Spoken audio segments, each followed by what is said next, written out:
লাইলাতুল কদর, এই কদরের রাতটা হচ্ছে এমন রাত যেটা খায়রুম মিন আলফি শাহর, হাজার মাসের চেয়েও সেরা। 1000 মাস লাগাতার ইবাদত করলে যে সওয়াব, কদরের রাতে ইবাদত করলে এর সমান সওয়াব হবে নাকি? সমান হবে না। আল্লাহ তাআলা বলেছেন খায়রুম মিন আলফি শাহর, না, এর চেয়েও শ্রেষ্ঠ, এর চাইতেও বেশি। হাজার মাসে, অর্থাৎ 1000 মাসে হয় 83 বছর 4 মাস। তো কদরের রাতে যদি আমরা ইবাদত করি তাহলে 83 বছর 4 মাস ইবাদত করলে যে সওয়াব, সে সওয়াব আল্লাহ তাআলা আমাদের আমলনামায় নসিব করবেন। তো আমরা যেন এই কদরের রহমত বরকত থেকে যেন আমরা বঞ্চিত না হই। তো রাসূল সাল্লাল্লাহু আলাইহি ওয়াসাল্লামকে সান্ত্বনা দেওয়ার জন্য যে হে নবী, আপনি চিন্তিত হবেন না, বনি ইসরাইলের অনেক লোক হাজার বছর হায়াত পেয়েছে, শত শত বছর ইবাদত করেছে, জিহাদ করেছে, তারা হায়াত পেয়েছে বেশি কিন্তু তারা কদর পায়নি। আর আপনার উম্মতকে আমি হায়াত দিয়েছি কম কিন্তু তাদেরকে কদর দিয়েছি। সুবহানাল্লাহ বিহামদি, লাইলাতুল কদর দিয়েছি, যে কদরের রাত হাজার মাসের চেয়েও সেরা। তো এই কদরের রাতকে আবার লাইলাতুল মুবারাকাও বলা হয়েছে। ইন্না আনসালনাহু ফি লাইলাতিন মুবারাকা, এটা বরকতময় রাত। ফিহা ইউফরাকু কুল্লু আমরিন হাকিম, সব বিজ্ঞচিত প্রাজ্ঞচিত বিষয়ের ফয়সালা হয়। এটা বেসিক্যালি একটা বাজেট রাত বলা যায়। এ রাতে আগামী 1 বছরে আমাদের কি ঘটবে না ঘটবে আল্লাহ তাআলা এটার বাজেট করেন, এটাকে রিভাইজ করেন। সো এই রাতটা অনেক গুরুত্বপূর্ণ। তো এই কদরের রাত, এটা কবে? এটা স্পেসিফিক ছিল, মানে সুনির্দিষ্ট ছিল। রাসূল সাল্লাল্লাহু আলাইহি ওয়াসাল্লাম আমাদেরকে জানাতে চেয়েছিলেন কবে, কিন্তু রাসূল সাল্লাল্লাহু আলাইহি ওয়াসাল্লাম জানাতে পারেননি। সহিহ বুখারীতে এসেছে যে রাসূল সাল্লাল্লাহু আলাইহি ওয়াসাল্লাম খরাজান নবী সাল্লাল্লাহু আলাইহি ওয়াসাল্লাম লিয়ুখবিরানা বিলাইলাতিল কদর। উবাদা ইবনে সামিত রাদিয়াল্লাহু তাআলা আনহু বলেন, রাসূল সাল্লাল্লাহু আলাইহি ওয়াসাল্লাম আমাদেরকে জানাতে বের হয়েছিলেন যে কবে কদরের রাতটা। ফাতালাহা রাজুলান মিনাল মুসলিমিন, হঠাৎ মুসলমানদের মধ্য থেকে দুইজন ঝগড়া লাগলো, তর্ক লাগলো আর কি। রাসূল সাল্লাল্লাহু আলাইহি ওয়াসাল্লাম হঠাৎ করে ওই ঝগড়ার দিকে খেয়াল করলেন, ওইদিকে খেয়াল করে ওই তারিখটার কথা তিনি ভুলে গেলেন। ফারুফিআত, রাসূল সাল্লাল্লাহু আলাইহি ওয়াসাল্লাম বললেন আমার হৃদয় থেকে, অন্তঃকরণ থেকে এটাকে উঠিয়ে নেওয়া হবে। এখন আমি মনেই করতে পারছি না এটা কি 23 না 25 না 27 না 29, আমি মনে করতে পারছি না। এজন্য রাসূল সাল্লাল্লাহু আলাইহি ওয়াসাল্লাম বলেছেন যে তবে আমি এতটুকু মনে করতে পারছি, ফালতামিসুহা ফিল আশরিল আওয়াখিরি ফিল বিত্রি, রমাদানের শেষ দশকের বেজর রাত্রিগুলোতে তোমরা কদর তালাশ করো। বেজর রাতে যদি তোমরা কদর তালাশ করো তাহলে এই কদর সুনিশ্চিতভাবে তোমরা পাবে। তো এই জন্য স্কলাররা সবসময় বলেন যে লাস্ট 10 days অফ রমাদান খুব গুরুত্বপূর্ণ, সবচেয়ে the cream time of Ramadan. I repeat, এটা রমাদানের একেবারে মাহেন্দ্রক্ষণ। এই 10 দিনের যে কোনো 10 রাতের যে কোনো রাত কদর হয়ে যেতে পারে, বিশেষ করে অড নাইটস গুলো 21, 23, 25, 27 এবং 29, যে কোনো দিন হয়ে যেতে পারে কদর। সো বুদ্ধিমানের কাজ হচ্ছে আমরা যেন রমাদানের শেষ 10 রাতে লাগাতার একইভাবে একই স্পিডে আমরা যেন ইবাদত করি। কোনো রাতে বেশি করলাম, হয়তো 27-এর রাতে আমি খুব ভাব গাম্ভীর্য নিয়ে, খুব আবেগ নিয়ে ইবাদত করলাম, কিন্তু হয়ে যেতে পারে যে এবছর কদর ছিল 25-এর রাত, হতে পারে না? পারে। তো আমরা তো মিস করে ফেললাম। তো আমরা যেন মিস না করি, বুদ্ধিমানের কাজ হবে সমান তালে ইবাদত করা। এবং এটা এত গুরুত্বপূর্ণ, রাসূল সাল্লাল্লাহু আলাইহি ওয়াসাল্লাম এত এমফাসাইজ করে কোনো রাতের কথা বলেনি। আরবি মাস অনুযায়ী 354টা রাতের মধ্যে সবচাইতে শ্রেষ্ঠ রাত, সবচাইতে শ্রেষ্ঠ রাত সূর্য ডোবার পর থেকে হাত্তা মাতলাইল ফাজর, ফজরের সূচনা লগ্ন পর্যন্ত শান্তিময় এ রাত, বরকতের এ রাত। রাসূল সাল্লাল্লাহু আলাইহি ওয়াসাল্লাম বলেছেন মান হুরিমা খায়রাহা ফাকাদ হুরিম, যে কদরের বরকত থেকে, খায়ের থেকে বঞ্চিত হলো সে আসলেই বঞ্চিত। হি ইজ দ্য লুজার, সে হতভাগা, সে পোড়া কপাল, সে বঞ্চিত। মান হুরিমা খায়রাহা ফাকাদ হুরিম, যে কদর পেল না সে হতভাগা। এখন আমরা কি হতভাগা হতে চাই? আমরা তো শুরুতে অনেক হোপফুল ছিলাম, এত এত ব্লেসিংস, এত এত বরকত, রহমতের ফলগু ধারায় আমরা প্লাবিত হচ্ছি রমাদানে। তা আমরা তো হতভাগা হতে চাই না। তা আমরা যেন এই শেষ 10 দিন এক তালে আন্তরিকতার সাথে ঈমান ও ইহতিসাবা আমরা যেন ইবাদত করি। সম্মানিত ভাই এবং বোনেরা, তাহলে আমরা সৌভাগ্যশীলদের অন্তর্ভুক্ত হতে চাই, হতভাগা হতে চাই না। আমরা এবার একটু শুনবো যে রাসূলুল্লাহ সাল্লাল্লাহু আলাইহি ওয়াসাল্লাম কদরের রাতগুলোতে কি কি ইবাদত করতেন। আমি খুঁজে 5টা আমলের কথা পেয়েছি বিশেষভাবে, কমন যে আমলগুলো সেগুলো তো ছিলই, বিশেষভাবে 5টা কাজ রাসূল সাল্লাল্লাহু আলাইহি ওয়াসাল্লাম এই কদরের রাতে করতেন। 1 নম্বর কাজ হচ্ছে তিনি সারা রাত জেগে ইবাদত করতেন এবং পরিবারের লোকদেরকে ঘুমোতে দিতেন না, উঠিয়ে দিতেন।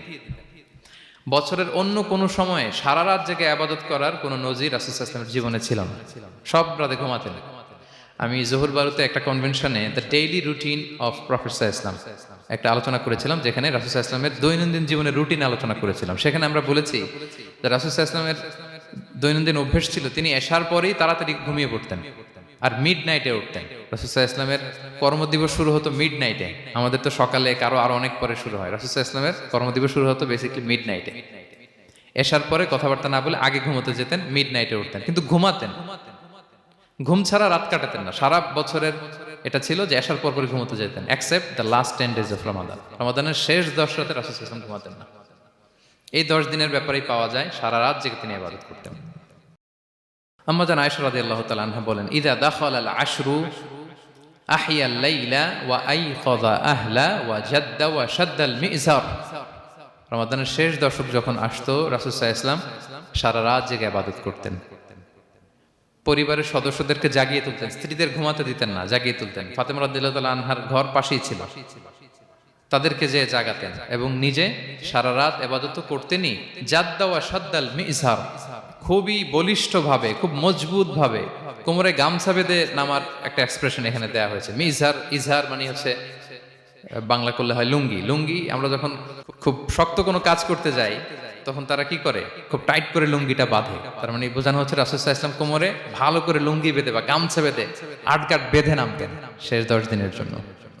এই সময় তিনি মানে কাউকে কেমন যেন চিনতেন না, সবসময় ইবাদতে মগ্ন থাকতেন। এটা আমরা করতে পারি যে শেষ 10 দিনে, আর যেহেতু 3 দিন বাকি, আমরা একটা স্পেশাল প্ল্যান করতে পারি যে আমরা আমাদের সর্বোচ্চটুকু উজাড় করে দিয়ে লাস্ট 10 days অফ রমাদানের এই বরকত আমরা হাসিল করব, এটা যেন আমাদের মিস না হয়। তাহলে এটা আমরা একটা পেলাম। 2 নাম্বার হচ্ছে ইতিকাফ করা। রাসূলুল্লাহ সাল্লাল্লাহু আলাইহি ওয়াসাল্লাম রমাদানের শেষ 10 দিন ইতিকাফ করতেন। আম্মা জান আয়েশা রাদিয়াল্লাহু তাআলা আনহা বলেন, কানা ইয়াতাকিফুল আশরাল আওয়াখির মিন রমাদান। রমাদানের শেষ দশকে তিনি ইতিকাফ করতেন, হাত্তা তাওয়াফাহুল্লাহ, ওনার ইন্তেকালের আগ পর্যন্ত এই অভ্যাসটাই তিনি জারি রেখেছেন। সুম্মা আতাকাফা আজওয়াজুহু মিন বাদে, তারপরে ওনার স্ত্রীরা ইতিকাফ করেছেন। আরেক বর্ণনা এসেছে ইয়াতাকিফু কুল্লা রমাদান 10 আইয়াম, প্রতি রমাদানে তিনি 10 দিন ইতিকাফ করেছেন। কিন্তু যেই বছর তিনি ইন্তেকাল করবেন সে বছর তিনি 20 দিন ইতিকাফ করেছিলেন। প্রতি রমাদানে 10 দিন, আর যে বছর ইন্তেকাল করবেন সে বছর কয় দিন?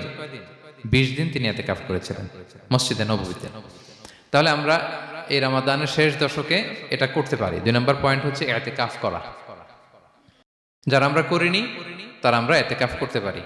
আমাদের আইআইএম এর মসজিদ এটা ইতিকাফের জন্য একটা উর্বর জায়গা। আমরা যখন এই ক্যাম্পাসে ছিলাম তখন দেখেছি যে এখানকার ইতিকাফের পরিবেশ যে এত সুন্দর, এটা কল্পনাই করা যায়। অসাধারণ পরিবেশ। আপনি যদি ইতিকাফ নাও করেন, রাত 2টা বা 3টার দিকে সেন্ট্রাল মস্কে এসে বসে থাকলেও হবে। রাত 2টা 3টার দিকে এসে বসে থাকলে দেখবেন যে কেউ সেজদায় পড়ে কান্না করতেছে, কেউ হালাকা করতেছে, কেউ তাসবিহ পড়তেছে, কেউ কোরআন তেলাওয়াত করতেছে। মানে এত সুন্দর পরিবেশ, ওটা দেখলেই আপনার ইবাদত করতে মন চাইবে। তো আমরা যেন ইতিকাফ করার চেষ্টা করি। ইতিকাফ করতে না পারলে শেষ দশকের রাতগুলো যেন মসজিদে কাটানোর চেষ্টা করি, তা না পারলেও বাসায় যেন এই রাতগুলো আমরা মিস না করি। বিশেষ করে সেন্ট্রাল মস্কে তো অসাধারণ পরিবেশ, এটা হাইলি রেকমেন্ডেড। ইফ পসিবল আপনারা আসবেন, এখানে ইবাদতের চমৎকার পরিবেশ থাকে। 3 নাম্বার হচ্ছে রাসূল সাল্লাল্লাহু আলাইহি ওয়াসাল্লাম এবং জিবরাইল আলাইহিস সালাম যৌথভাবে কোরআন রিভিশন করতেন। খুব ইন্টারেস্টিং। সারা বছর যেটা নাজিল হতো, রমাদানে জিবরাইল আলাইহিস সালাম রাসূল সাল্লাল্লাহু আলাইহি ওয়াসাল্লামকে শোনাতেন, রাসূল সাল্লাল্লাহু আলাইহি ওয়াসাল্লাম আবার জিবরাইল আলাইহিস সালামকে শোনাতেন। সহিহ বুখারীর বর্ণনা, কানা জিবরিলু ইয়ালকাহু ফি কুল্লি লাইলাতিন মিন রমাদান ফায়ুদারিসুহুল কুরআন। প্রতি রমাদানের প্রতি রাতে এসে রাসূল সাল্লাল্লাহু আলাইহি ওয়াসাল্লামের সাথে কোরআন মুদারাসা করতেন। সহিহ মুসলিমের বর্ণনায়, আন্না জিবরিল কানা ইউআরিদুহু বিল কুরআন কুল্লা আমিন মাররা। প্রতি বছর রমাদানে একবার শোনাতেন বা শুনিয়েছেন, যে বছর তিনি ইন্তেকাল করবেন তিনি 2 বার শুনিয়েছিলেন।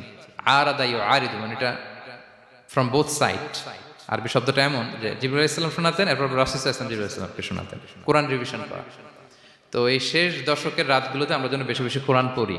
কোরআন তেলাওয়াত, কোরআনিক রিসাইটেশন হতে পারে, কোরআনের অর্থ পড়া হতে পারে, তাদাব্বুরে কোরআন হতে পারে, কোরআনের হালাকায় জয়েন করা হতে পারে।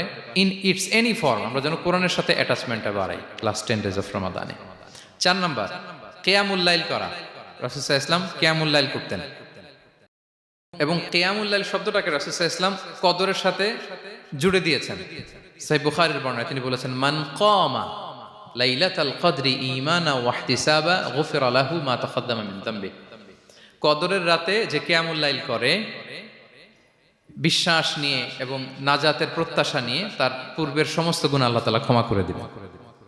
তাহলে কিয়ামুল লাইলটা রাসূল সাল্লাল্লাহু আলাইহি ওয়াসাল্লাম বিশেষভাবে কদরের রাতের সাথে সম্পৃক্ত করেছেন। আমরা যেন প্রতি রাতে কিয়ামুল লাইল করি, লম্বা সময় যেন দাঁড়িয়ে থাকি, লম্বা সময় কোরআনিক রেসাইটেশন করি দাঁড়িয়ে থেকে, লম্বা সময় রুকু, লম্বা সময় সিজদা, স্পেশালি সিজদা। আখরাবু মা ইয়াকুনুল আবদু মির রাব্বিহি ওয়া হুয়া সাজিদ ফাআকসিরু ফিহি দুআ। বান্দা যখন সিজদায় থাকে আল্লাহ সবচেয়ে কাছে থাকে, তো আমরা তো আল্লাহর সবচেয়ে কাছে যেতে চাই এই ক্রিম টাইমটাতে, কি বলেন? আমরা যেন লম্বা সময় সিজদাতে থাকি। কিন্তু আমাদের অনেকের যেটা হয়, নামাজে তাড়াহুড়ো, অনেকের সব ব্যস্ততা যখন নামাজে দাঁড়াই এরকম হয়ে যায়। রাসূল সাল্লাল্লাহু আলাইহি ওয়াসাল্লামের সালাত যদি আমরা খেয়াল করি, বিশেষ করে কিয়ামুল লাইলে এত যে সুন্দর ছিল, আম্মাজান আয়েশা রাদিয়াল্লাহু তাআলা আনহাকে জিজ্ঞেস করা হয়েছিল যে, হে আম্মাজান, রাসূল সাল্লাল্লাহু আলাইহি ওয়াসাল্লামের কিয়ামুল লাইল কেমন ছিল, কিভাবে কিয়ামুল লাইল করতেন? তা আম্মাজান আয়েশা দেখেন ওনার এক্সপ্রেশনটা কত সুন্দর। তিনি বলেছেন, ফালা তাসআল আন হুসনিহিন্না ওয়া তুলিহিন্না। রাসূল সাল্লাল্লাহু আলাইহি ওয়াসাল্লামের কিয়াম যে কত সুন্দর ছিল, কত লম্বা ছিল, আমায় জিজ্ঞেস করো না, আমি বলতে পারবো না। আমরা অনেক সময় যখন খুব বেশি চমৎকার কিছু হয় তো আমরা কি বলি, ভাই এত সুন্দর ছিল আমি বোঝাতে পারবো না, এরকম বলি না যে এত অসাধারণ আমি বলে বোঝাতে পারবো না। বাংলাতেও কিন্তু আমরা বলি এত চমৎকার বলে বোঝাতে পারবো না, শব্দের বুননে, ভাষার বুননে আমি ফুটিয়ে তুলতে পারবো না। তো আম্মাজান আয়েশা এটাই বলেছিলেন, ফালা তাসআল আন হুসনিহিন্না ওয়া তুলিহিন্না। রাসূল সাল্লাল্লাহু আলাইহি ওয়াসাল্লামের রাতের নামাজ কিয়ামুল লাইল যে কত সুন্দর ছিল, কত দীর্ঘ ছিল, লম্বা ছিল, আমায় জিজ্ঞেস করো না, আমি বলে বোঝাতে পারবো না। সুবহানাল্লাহি ওয়া বিহামদি। আমরা যেন লম্বা সময় কিয়ামুল লাইল করি। আম্মাজান আয়েশা রাদিয়াল্লাহু তাআলা আনহা আরো বলেন, কানা ইয়াকুমু মিনাল লাইলি হাত্তা তাতাফাত্তারা কদামা। এত দীর্ঘ সময় দাঁড়িয়ে থাকতেন, থাকতে থাকতে ওনার পা ফুলে যেত, পা দুটো ফুলে যেত। আপনিও দীর্ঘ সময় দাঁড়িয়ে দেখেন যে পায়ে ঝিম ধরে যাবে, পা ফুলে যাবে, এটা করতেন রাসূল সাল্লাল্লাহু আলাইহি ওয়াসাল্লাম। তো আম্মাজান আয়েশা বলেন, ইয়া রাসূলুল্লাহ লিমা তাসনাউ হাযা ওয়া কদ গুফিরা লাকা মা তাকদ্দামা মিন যামবিকা মা তাআখার। আপনি এত কষ্ট কেন সহ্য করেন নিজের দেহের উপরে? আপনার তো আগের পরের সব গুনাহ মাফ। আদতে তো রাসূল সাল্লাল্লাহু আলাইহি ওয়াসাল্লামের গুনাহই নেই, তিনি নিষ্পাপ। এত কষ্ট কেন করেন? আপনার আগের পরের সবই তো মাফ করে দেয়া হয়েছে, কেন করেন? রাসূল সাল্লাল্লাহু আলাইহি ওয়াসাল্লাম উত্তর করেছেন, আফালা উহিব্বু আন আকুনা আবদান শাকুরা। আয়েশা, আমি কি শুকরগুজার বান্দা হতে পছন্দ করব না? আল্লাহ তাআলা আমাকে তার রহম এবং করমে সব মাফ করে দিয়েছেন, কিন্তু আমি কি শুকরগুজার হব না? আমি কি আমার রোলটা প্লে করব না? আমি কি নিজেকে সঁপে দেব না আল্লাহ তাআলার কাছে জায়নামাজে? তো এটা ছিল সংক্ষেপে রাসূল সাল্লাল্লাহু আলাইহি ওয়াসাল্লামের কিয়ামুল লাইলের ধরন। এভাবে তিনি দীর্ঘ সময় কিয়ামুল লাইল করতেন। আমরা যেন এটা করি। সেন্ট্রাল মস্কে কিয়ামুল লাইল এবছর নিশ্চয়ই হচ্ছে, আমরা যেন অংশগ্রহণ করি। 5 নম্বরে রাসূল সাল্লাল্লাহু আলাইহি ওয়াসাল্লাম দোয়া করতেন। এই কদরের রাতগুলোতে খুব বেশি বেশি দোয়া করতেন। দোয়া নিয়ে আমরা একটা জুমার খুতবা দিয়েছিলাম, সেখানে আমরা বলেছিলাম যে দোয়া হতে হবে খুব আন্তরিক দোয়া, রোবোটিক দোয়া যেন না হয়। আপনার আবেগ, ভালোবাসা, মনের মাধুরী মিশিয়ে, চোখের পানি মিশিয়ে, অশ্রু সিক্ত করে এই দোয়াটা করতে হবে, তাহলে সে দোয়া আল্লাহর কাছে কবুল হবে। আমরা যেন আমাদের ভাব, আবেগ সব ঢেলে দিতে পারি আমাদের দোয়াতে, আমাদের সিজদায়, আমাদের কিয়ামুল লাইলে। এবং যে কোনো ভাষায় কোরআনিক দোয়াগুলো রেকমেন্ডেড, হাদিসের মাসুরগুলো রেকমেন্ডেড। তাছাড়া আপনার নিজের ভাষায় আপনার কি চাওয়া, আপনার কি আকাঙ্ক্ষা, আপনার মনের কষ্ট, যাতনা সবকিছু আপনি আল্লাহ তাআলার কাছে পেশ করুন। এবং আম্মাজান আয়েশা জিজ্ঞেস করেছিলেন, ইয়া রাসূলুল্লাহ, আমি যদি কদর পেয়ে যাই আমি কি বলবো এ রাতে? মা আদউ, কি দোয়া করব? রাসূল সাল্লাল্লাহু আলাইহি ওয়াসাল্লাম বললেন, তাকুলিন, আয়েশা তুমি বলবে, আল্লাহুম্মা ইন্নাকা আফুউন তুহিব্বুল আফওয়া ফাআফু আন্নী। আয়েশা তুমি যদি কদরের রাত পেয়ে যাও এটা বলবে, হে আল্লাহ আপনি ক্ষমাশীল, আল্লাহ আপনি ক্ষমাকে পছন্দ করেন, আল্লাহ তাই আপনি আমায় ক্ষমা করেন। হে আল্লাহ আপনি ক্ষমাশীল, আপনি ক্ষমাকে পছন্দ করেন, আল্লাহ আপনি আমাকে ক্ষমা করেন। এই দোয়াটা আমরা যেন বেশি বেশি করি। আমার সাথে সাথে সবাই একটু পড়ুন মেহেরবানি করে, আল্লাহুম্মা ইন্নাকা আফুউন তুহিব্বুল আফওয়া ফাআফু আন্নী। আল্লাহুম্মা ইন্নাকা আফুউন তুহিব্বুল আফওয়া ফাআফু আন্নী। হে আল্লাহ আপনি ক্ষমাশীল, আপনি ক্ষমা করাকে পছন্দ করেন, আল্লাহ আমাকে ক্ষমা করেন। আমরা আমাদের নিজেদের ভাষায় অনেক দোয়া করতে পারবো, কিন্তু রাসূল সাল্লাল্লাহু আলাইহি ওয়াসাল্লামের শেখানো দোয়াগুলো এটা হচ্ছে মানে very precise in wording but comprehensive in meaning. এটার অর্থ, এটার আবেদন এটা অনেক বেশি। আমি অনেক 10টা-20টা বাক্য বলে এত সুন্দর কথা মিলাতে পারবো না। রাসূল সাল্লাল্লাহু আলাইহি ওয়াসাল্লাম যেটা শিখিয়ে দিয়েছেন, আগে আল্লাহর প্রশংসা করলাম, আল্লাহ আপনি ক্ষমাশীল, আবারও প্রশংসা, আল্লাহ আপনি তো ক্ষমা করাকে পছন্দ করেন। যেটা আপনি পছন্দ করেন না ওইটা তো চাচ্ছি না, যেটা আপনার পছন্দ, যেটা আপনি করতে ভালোবাসেন, গাফিরিয যামবি ওয়া কাবিলিত তাওব, আপনি ক্ষমা করাকে পছন্দ করেন, তওবা কবুলকে আপনি পছন্দ করেন, তো সেটাই তো চাচ্ছি আপনার কাছে, আপনি আমার তওবা কবুল করুন, আল্লাহ আপনি আমাকে ক্ষমা করুন। সো এই দোয়াটা প্রত্যেক রাতে যেন আমরা বেশি বেশি করি সম্মানিত সুধী। এবং এই যে রিমাইন্ডারগুলো শুনলাম, এটা রমাদানের পরেও যেন আমরা অব্যাহত রাখি। আমরা নাম দিয়েছি যে gear up for a great Ramadan. আমাদের এবাদতের যে ধারাবাহিকতা, এই গতিটাকে আরেকটু গিয়ার আপ করা, আরেকটু পুশ করা নিজেকে, আরেকটু এক্সট্রা ড্রাইভ দেওয়া এই শেষ মুহূর্তে।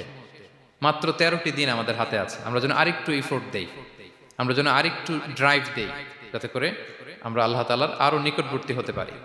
এবং এই রমাদানে আমরা যা শিখলাম, যেটা করলাম, এটার ইম্প্যাক্ট যেন রমাদানের পরেও আমাদের মধ্যে থাকে। আমাদের অনেকের এটা হয় যে রমাদানে আবেগে অনেক আলোচনা শুনে, ক্ষমার মাস এটা জেনে এত এবাদত, রমাদান নাই এবাদতও নাই, এরকম হয়ে যায়। এটা যেন না হয়, বরং এটার একটা পরশ যেন আমাদের হোল দ্য ইয়ার লং থাকে। আরব শায়েখরা বলেন যে কুন রব্বানি লা তাকুন রমাদানি, রব্বানি হও, রমাদানি হও না। মানে রমাদান আসছে, তুমি রমাদান কেন্দ্রিক এবাদত নিয়ে অনেক উচ্ছ্বাস, কিন্তু রমাদান শেষ এবাদত শেষ, এমনটা যেন না হয়। রমাদানের পরেও সে মেহেরবান আল্লাহ তাআলা কিন্তু আমাদের জন্য আছেন। তিনি প্রতি রাতে শেষ রাতে নেমে আসেন, এসে ডাকতে থাকেন, কার ক্ষমা লাগবে ক্ষমা চাও, ক্ষমা করব। কে বিপদে পড়েছ বলো, আমি উদ্ধার করব। তো তিনি আরশের উপর থেকে প্রথম আসমানে নেমে আসলেন দেওয়ার জন্য। আমি ঘুম থেকে জাগতে পারলাম না, নেয়ার জন্য। এটা হইল প্রাইম মিনিস্টার আনোয়ার ইব্রাহিম আমাকে একটা অ্যাওয়ার্ড দিবে, লেটস সে হোটেল ইন্টারকন্টিনেন্টাল, উনি এসে বসে আছে, বাট আমি যেতে পারিনি। এটা হয় না। আল্লাহ তাআলা প্রতি রাতে শেষ রাতে এসে বলেন কার কি লাগবে দাও। তিনি নেমে আসেন বা বিশেষ মনোনিবেশ করেন প্রথম আসমানে এসে, কিন্তু আমরা যে নিব সেই সময়টুকু আমাদের হয় না। আমরা এতটা গাফেল যেন না হই, আমরা যেন একটু পুশ করি। বড় কিছু পেতে হলে নিজেকে পুশ করতে হয়, এক্সট্রা একটা ড্রাইভ দিতে হয়। সম্মানিত শুধু 17টা দিন কি করলাম একটু রিভাইজ করি, যোগ বিয়োগ করি নিজের সাথে নিজে, যে প্ল্যানটা নিয়ে রমাদান শুরু করলাম ওইরকম কিয়ামুল লাইল করতে পারলাম কিনা, ওইরকম চ্যারিটি করতে পারলাম কিনা, রেসাইটেশন করতে পারলাম কিনা, একটু যেন নিজের সাথে নিজে বোঝাপড়া করি, একটু যেন রিভাইজ করি এবং নিজেকে যেন একটু পুশ করি। সম্মানিত শুধু এই ছিল সংক্ষিপ্ত আলোচনা। আমি 30 সেকেন্ডসে পুরো আলোচনাটা আবার একটু যারা পরে এসেছেন একটু রিভাইজ করে নেই। আমি শুরুতে এভাবে শুরু করেছিলাম যে রমাদান এটা হচ্ছে it's a month of hope, এটা আশা জাগা নিয়ে একটা মাস। এই মাসের যে রহমত বরকতের যত যত হাদিস কোরআনের আয়াতগুলো আমরা বলেছি, এগুলো শুনলে আমাদের মধ্যে একটা আশা জাগে, আশাবাদী হয়ে ওঠে যে আমার এই মাস আমার মুক্তির মাস, আমি মুক্তি পাবো। কিন্তু at the same time it's a month of warning, এটা আবার সতর্কতারও মাস। রাসূলুল্লাহ সাল্লাল্লাহু আলাইহি ওয়াসাল্লাম বলেছেন রোজা রেখে যে মিথ্যা ছাড়লো না, পাপ ছাড়লো না, তার ধ্বংস। আবার 3বার তিনি আমিন বলেছেন। বেসিক্যালি এটা একটা বদদোয়া যে মান আদরাকা রমাদান ওয়া লাম ইগফার লাহ, যে রমাদান পেয়েও নিজের গুনাহ ক্ষমা করতে পারলো না, তার ধ্বংস। সো আমরা আশাবাদী হব। আল ঈমানু বাইনাল খাউফি ওয়ার রাজা, বিশ্বাস হচ্ছে আমার মধ্যে ভীতিও কাজ করবে, আবার আমার মধ্যে একটা হোপ থাকবে, এটাই ঈমান। সো আমরা যেন এই ওয়ার্নিংগুলো আমাদের মাথায় রাখি যে আমরা যেন আল্লাহর নৈকট্যপ্রাপ্ত বান্দা হতে পারি, ক্ষমাপ্রাপ্তদের অন্তর্ভুক্ত যেন আমরা হতে পারি। এরপরে আমরা বলেছিলাম যে লাআল্লাকুম তাত্তাকুন অ্যাচিভ হচ্ছে কিনা আমাদের প্রত্যেক কাজে এটা খেয়াল করতে হবে। আমাদের সম্মানিত ইউসুফ স্যার খুব সুন্দর করে এটা বলেছেন যে আল্লাহর সচেতনতা, আল্লাহর ভয়, to build up the sense that Allah is watching me, এই সেন্সটা আমার সব কাজের মধ্যে থাকতে হবে। যদি লাআল্লাকুম তাত্তাকুন অ্যাচিভ হয়, সাকসেসফুল, একটা সাকসেসফুল প্রোডাক্টিভ রমাদান আমরা কাটাচ্ছি। আর যদি লাআল্লাকুম তাত্তাকুনের সমস্যা, তার মানে we have to revise hour schedule, যাতে করে আল্লাহর এই সচেতনতা আমরা বিল্ড আপ করতে পারি। এরপর আমরা বলেছি যে আমরা সংযমটা যাতে এনশিওর করি, রমাদানের যে সংযম, নিজের প্রবৃত্তির উপর আমরা বিজয় লাভ করি। সারা বছর প্রবৃত্তি জিতে, রমাদানে আমরা জিতি। এরপর আমরা চ্যারিটির কথা বলেছি। রাসূল সাল্লাল্লাহু আলাইহি ওয়াসাল্লাম খুব জেনারাস হয়ে যেতেন রমাদানে, আমরা যেন আমাদের দানের হাতকে আরো প্রশস্ত করি। এবং রমাদানে আমাদের কমিউনাল স্পিরিট চলে আসে, আমাদের বেসিক্যালি একটা সেলফ ট্রান্সফরমেশন হয়, অনেক বদ অভ্যাস আমরা রমাদানে ত্যাগ করি, বাকি মাসেও যেন এটা আমরা কন্টিনিউ করি। আর সব শেষে আমরা লাস্ট 10 ডেজ অফ রমাদানের গুরুত্ব নিয়ে বলেছিলাম যে রাসূল সাল্লাল্লাহু আলাইহি ওয়াসাল্লাম খুব হতাশ হয়ে পড়েছেন যে অন্য নবীর উম্মতেরা অনেক হায়াত পেয়েছে, আমরা পেলাম 60-70, তো আমার গুনাহগার উম্মত কি করবে? আল্লাহ বলেন লাইলাতুল কদর খায়রুম মিন আলফি শাহর, নবী হে আপনার উম্মতের জন্য আমি কদরের রাত দিয়েছি, যে এক রাতে ইবাদত করলে 1000 মাসের চেয়েও বেশি সওয়াব তারা পেয়ে যাবে। সো এই কদরের রাত যেন আমরা মিস না করি। কোনটা কদরের রাত? আমরা বলেছিলাম শেষ 10 দিন সমান তালে ইবাদত করব। বিশেষ করে আমরা গুরুত্ব দিব অড নাইটস গুলোতে, 21, 23, 25, 27, 29 আমরা গুরুত্ব দিব। এবং রাসূল সাল্লাল্লাহু আলাইহি ওয়াসাল্লাম বলেছেন মান হুরিমা খাইরাহা ফাকাদ হুরিম, যে কদরের বরকত মিস করলো সে বঞ্চিত, সে হতভাগা, হি ইজ দ্য লুজার। আমরা যেন লুজার না হই, আমরা যেন গেইনার হই এই বরকতের মাসে। এবং সব শেষে আমি বলেছিলাম রাসূল সাল্লাল্লাহু আলাইহি ওয়াসাল্লাম স্পেশালি 5টা আমল করতেন, সারা রাত জাগতেন, ফ্যামিলি মেম্বারসদের জাগিয়ে তুলতেন, উৎসাহিত করতেন এবং কোমরে গামছা বেঁধে নামতেন। এরকম ইবাদতের স্পৃহা অন্য কখনো রাসূল সাল্লাল্লাহু আলাইহি ওয়াসাল্লামের মধ্যে দেখা যেত না, যেমনটা শেষ দশকে তিনি করতেন। ইতিকাফ করতেন তিনি, আর ইতিকাফ করলে কদর মিস হওয়ার সম্ভাবনা নেই। এটা 21-এ হোক, 25-এ হোক, 23-এ হোক, আমি তো মসজিদে, আমি তো কিয়ামুল লাইল অংশগ্রহণ করতেছি, আমি তেলাওয়াত করতেছি, আমি প্রতিদিনই দোয়া করতেছি, মিস হওয়ার কোনো সম্ভাবনা নেই। আমরা যেন ইতিকাফের চেষ্টা করি, অথবা পার্ট টাইম ইতিকাফ যেন অন্তত করি 5 দিন 3 দিন, অথবা রাতের সময়গুলো মসজিদে যেন আমরা কাটাই। 3 নাম্বার বলেছিলাম রাসূল সাল্লাল্লাহু আলাইহি ওয়াসাল্লাম জিবরাইল আলাইহিস সালাম কোরআন রিভিশন করতেন। আমরা যেন কোরআন রিভাইজ করি, রেসাইটেশন করি বেশি মাত্রায় শেষের 10 দিন। কিয়ামুল লাইল ফালা তাসআল আন হুসনিহিন্না ওয়া তুলিহিন্না, কত সুন্দর কিয়ামুল লাইল ছিল বলে বোঝানো যাবে না। তো আমরা যেন এরকম দীর্ঘ সময় কিয়ামুল লাইল করি। আর সবশেষে বলেছিলাম দোয়া করা। দোয়া করা হচ্ছে দোয়া মুমিনের হাতিয়ার। দোয়া মানুষের জীবন চেঞ্জ করে দিতে পারে। চাওয়ার মতো চাইলে আল্লাহ ফেরান না, আল্লাহ তো দেওয়ার জন্যই বসে আছেন। আমরা যেন কায়মনোবাক্যে আল্লাহ তাআলার কাছে চাই, অশ্রুসিক্ত নয়নে যেন আমরা চাই। অনুতপ্ত বান্দার চোখের পানির ফোঁটা আল্লাহর কাছে খুব প্রিয়। 2 ফোঁটা আল্লাহর কাছে সবচেয়ে প্রিয়, জেহাদের ময়দানে মুজাহিদের রক্তের ফোঁটা আর অনুতপ্ত বান্দার চোখের পানির ফোঁটা। বান্দা অনুতপ্ত হয়ে, রিপেন্টেন্ট হয়ে চোখের পানি ছেড়ে যখন কাঁদে আর দোয়া করে, ওই চোখের পানি চোখ বেয়ে, নাকের ডগাবে, মাটিতে পড়ার আগেই আল্লাহ তার সব গুনাহ মাফ করে দেয়। আমরা যেন সেই অনুতপ্ত বান্দাদের কাতারে শামিল হতে পারি। রাসূল সাল্লাল্লাহু আলাইহি ওয়াসাল্লাম যেভাবে কিয়ামুল লাইল করতে আমাদেরকে উৎসাহিত করেছেন, আমরা যেন সেভাবে কিয়ামুল লাইল করতে পারি। আমাদের প্রতিটি কাজের মধ্য দিয়ে লাআল্লাকুম তাত্তাকুনের যে অ্যাচিভমেন্ট, সেটা যেন আমাদের হাসিল হয়, এবং এই রমাদানকে যেন আমরা আমাদের জীবনের সর্বশেষ রমাদান মনে করি। আমাদের চিফ ইমাম অফ সেন্ট্রাল মস্ক ইমাম রমাদান সুবকি নামাজের আগে একটা সুন্দর কথা বলেন যে perform this Salah as if this is your last and final prayer. এমনভাবে নামাজে দাঁড়াও, মনে করো এটাই হতে পারে জীবনের শেষ নামাজ। রাসূল সাল্লাল্লাহু আলাইহি ওয়াসাল্লাম এটাই বলেছেন। সো আমরা বিগত বছরগুলোতে আমাদের অনেক প্রিয়জনদের হারিয়েছি এই কোভিডের কারণে। এবছর আল্লাহর মেহেরবানি বাংলাদেশ আইএম কমিউনিটির এই চমৎকার, আমাদের সম্মানিত শিক্ষক মণ্ডলীদের প্রচেষ্টা, ছাত্র ভাইদের প্রচেষ্টায় এই চমৎকার জান্নাতি পরিবেশে ইফতারের আগে আমরা একত্রিত হয়েছি। আবারও আগামী বছর আমরা এরকম কোনো গ্যাদারিংয়ে জয়েন করতে পারবো, কোনো গ্যারান্টি কি আমাদের আছে? নাই।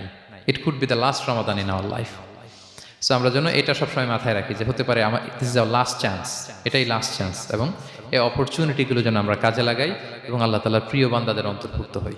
আল্লাহ তাআলা আমাদের সবাইকে এই কথাগুলো বোঝার ও আমল করার তৌফিক দান করুন।